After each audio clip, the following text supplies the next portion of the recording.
This episode of Marijuana Today Daily is brought to you by our friends over at ease.com, California's top one-stop website for legal marijuana delivery, as well as an option for the same for folks living in the Portland, Oregon area.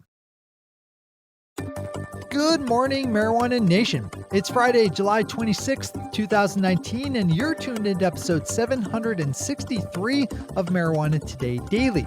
I'm your host, Shay Gunther, and I'll be walking you through today's marijuana news and headlines. As always, we have a full and busy day of cannabis news in our hands, so let's jump right into it. Our news week ends today with a large investment made into Canadian marijuana company Auxly Cannabis by British tobacco giant Imperial Brands, which is scooping up just under 20% of the cannabis firm for an investment of $123 million. Imperial Brands will also make available to Oxley some of its vaporizer technology to be used in marijuana vaporizing devices. The deal is the second where we've seen big tobacco companies buy into marijuana businesses, as earlier this year, Altria, parent company of cigarette maker Philip Morris, invested $1.8 million into Canadian licensed cultivator Cronos Group. The deal is expected to close later this year and is subject to approval by the TSX Venture Exchange, the stock exchange where Oxley is traded. Financial Post has more on this one if you need it. We stick up in Canada for our next headline as embattled company CanTrust, currently locked out of selling any of its products after being busted growing a lot of unlicensed cannabis that it hid from government inspectors, fired yesterday its CEO, Peter Aceto, who I reported on after documents turned up showing his knowledge of those illicit grows back in November. CanTrust is also calling for the resignation of its board chair, Eric Paul. The company's stock has fallen more than 50% since this whole thing started, so it'll be interesting to see how things go from here as CanTrust works through its punishment from Health Canada, details of which are still being worked out. And finally for today, completing an all-Canada top headline day, we have news that the province of Quebec is banning most kinds of marijuana edibles, including chocolates and desserts, because they might be attractive to children. Basically anything sweet. Judgments over a potential product's appeal to kids beyond that will be made on a case-by-case basis. Quebec is setting itself up nicely to have legal marijuana's worst edibles, as it's also banning any kind of additive that changes the smell, flavor, or color of cannabis products. Edibles will be officially legal in Canada in October, though it will take a couple of months before products actually hit store shelves. Those are our top stories for today. It's time for Marijuana Today Daily Headlines Blitz. Before we blitz out in headlines, let's quickly thank our sponsor, ease.com, California's top one-stop website for legal marijuana delivery, as well as the same for folks living in the Portland, Oregon area. Pop over to ease.com, spelled E-A-Z-E, and check out today's ever-changing daily deal, which gives you 35% off the cost of select items from Humboldt Farms, Classics, Loud Pack, and Care by Design. Just use the discount code JULY, as in this month, to get your discount off those select Ease picks. Big thanks to everyone at Ease for supporting today's show. All right, time for the Blitz. Zach Harris over at Mary Jane picked up on a story out of North Carolina with NBC News affiliate WCNC buying a number of CBD products sold locally in stores and then having them tested. The results, which probably won't surprise you, showed not much consistency in terms of how much CBD the samples contained.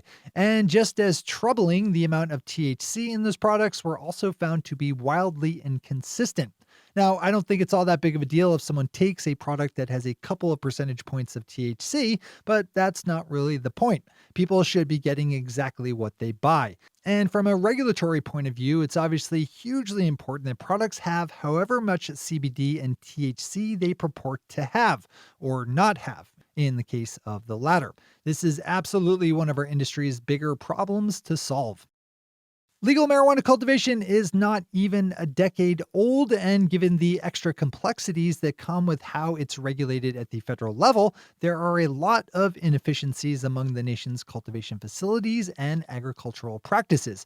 April M. Short over at Leafly has a good piece up about how some cannabis cultivators are looking at other agricultural sectors for ways to improve the way they sell, harvest, and market their own crops. In particular, the verticals of industrial rice cultivation as well as craft beer and wine are offering up models of operation suitable to cannabis. An instructive story to add to your list to read today. The U.S. Food and Drug Administration has rejected a petition filed by a prohibitionist activist group that sought to have the federal agency add cannabis and THC to a special list of drugs considered not to be safe and effective. While marijuana is listed as a Schedule I substance under the Controlled Substance Act, which finds that it has no medical use and a high potential for abuse, the list that we're talking about here is different. This one's a bit complex and deep, so I direct you over to Kyle Yeager's piece on Marijuana Moment for details. Another story from Kyle Yeager over at Marijuana Moments, as a letter was recently submitted to the U.S. Department of Agriculture by a group of drug policy activist groups, farmers, and state ag officials, urging the department to limit a ban on people with felonies on their records from participating in the legal hemp industry only by blocking them from directly holding hemp business licenses, not preventing them from working in the industry entirely. The letter, which you can read in full over at Marijuana Moment, was signed by the Drug Policy Alliance, the National Association of State Departments of Agriculture, Vote Hemp, and the American Farm Bureau Federation. A newer storyline that we've picked up on here at the Daily in recent weeks involves the non-licensed Toronto-based dispensary chain Cafe, which stands for Cannabis and Fine Edibles, which has made headlines a lot for the cat and mouse game it's been playing with Toronto city and police authorities, who have watched as cafe shops have popped right back up after being shut down, even when giant concrete blocks are stacked in front. Leafly takes a look at some of the factors that have gone into building the overall goodwill the cafe chain has built up among its customers and the citizens of Toronto. That's not an insignificant part of this storyline, so not a bad one to read in full. As always, we have all the news we cover linked to on our website at mjtodaydaily.com. A school district in Texas is installing a new program where all of its students will be required to pass a drug test before being cleared to participate in sports, music groups, clubs, and other extracurricular activities. The Bushland Independent School District is enforcing the policy for all students in grades 7 through 12. Here's to hoping that some nice Texas activist lawyers are on this and will be suing this stupid policy into oblivion.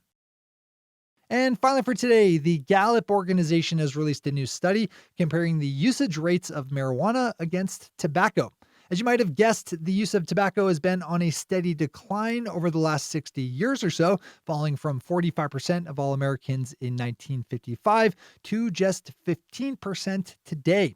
That runs against the 12% of Americans who report smoking cannabis, making for the nice headline that almost as many Americans smoke marijuana as they do tobacco. Open this one up for some good, detailed numeric knowledge as it nicely breaks things down further based on age and preferred tobacco consumption type.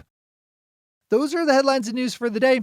I'll be back with you again Monday morning with another information-packed episode of Marijuana Today Daily. But in the meantime, if you have any stories to share or feedback to give, zip us an email to headlines@mjtodaydaily.com. And while you're clicking around the interwebs, swing over to our Twitter account at mjtodaydaily and visit our website at mjtodaydaily.com to find links to all the news we cover.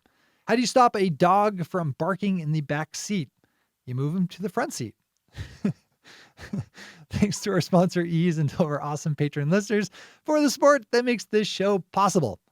Rough. To join the illustrious ranks of the patron listeners yourself, swing over to our website at mjtodaydaily.com and click on that big blue button at the top of the page that says Become a Patron. Become a patron. Do it.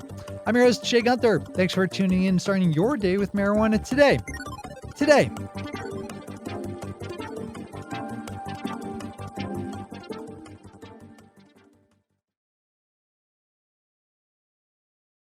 One take, Shay. One take.